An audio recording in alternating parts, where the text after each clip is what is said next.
Breaking: Hannity leaks to audience about sequence of emails that prove Brennan is lying about Dossier, by Jim Hoff for the GatewayPundit.com. As reported earlier, former CIA Director John Brennan claims he only became aware of Hillary's phony Russia dossier in December of 2016 because it was in the news.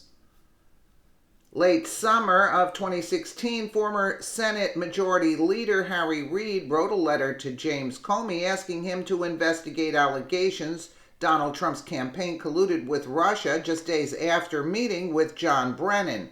This meeting Brennan had with Harry Reid in the summer of 2016 has many congressional investigators speculating the former CIA director briefed Senator Reid on Hillary's dossier.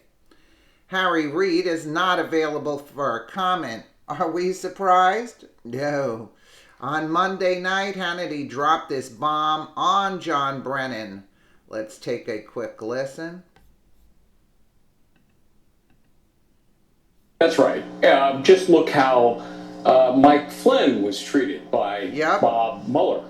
Flynn is the guy who told the truth, according to the FBI agents who interviewed him. Slow down. Wait a minute. Lieutenant General Flynn, great point, tells the truth, believed to be the truth by even Peter Strzok and James Comey. That's right. And he got charged with and admitted to lying to the FBI. Yes, it shows you how unscrupulous and unprincipled Bob Mueller and his team of partisans are. I bet that Papadopoulos probably told the truth to the best of his knowledge. Papadopoulos was a bit player, but... Scared, probably? Yeah, probably scared. Probably went in there with he's young, he's in his 20s, right? Yeah, he was 30 years old at the time. Probably went in there without a lawyer. It's never a good idea to lie to the FBI. But Papadopoulos is an interesting character. I spent a subchapter in the book about him. It was never the Papadopoulos bar talk that triggered the Trump-Russia collusion. What was it, hoax. Frank? It says on page what? Yeah, I'll give you the page. Papadopoulos, it was a rumor that he heard. No, but it didn't start there. We know that didn't start there. The media lied about that. That wasn't the trigger, because that couldn't possibly be probable cause to launch an investigation. No, it was the dossier that John Brennan was the instigator of. He latched onto it, and he peddled it on Capitol Hill and leaked it to the media. Last question, and I'm going to get to Sarah's column on that very topic.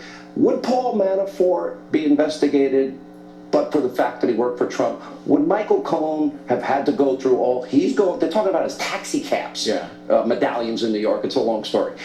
They're talking about that. They're not talking about anything about collusion, Russia, the campaign, or Trump.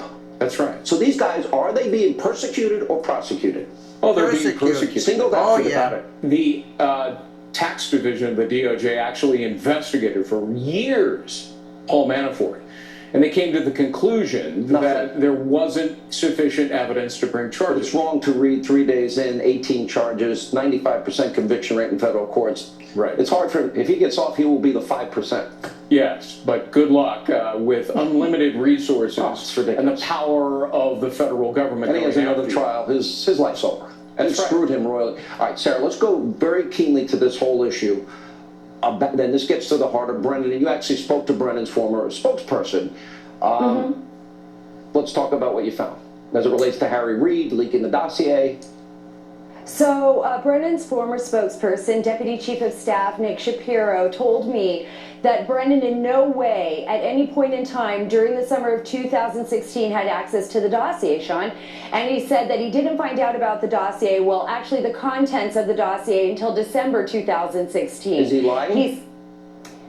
According to a number of people that I've spoken with, there's a lot of concern about what Brennan is saying, because they know for a fact that Director Comey was already aware that Reid was going to be sending a letter. Now, Brennan meets with Reid and the Gang of 8 briefings on August 25th.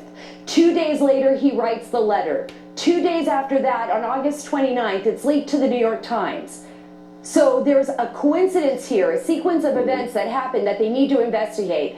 Now, Judicial Watch is... My little birdie friends, I know I'm only a talk show host, and we don't do investigative reporting, although we've beaten everybody as it relates to this story. That was, by the way, targeted at people that know who they are.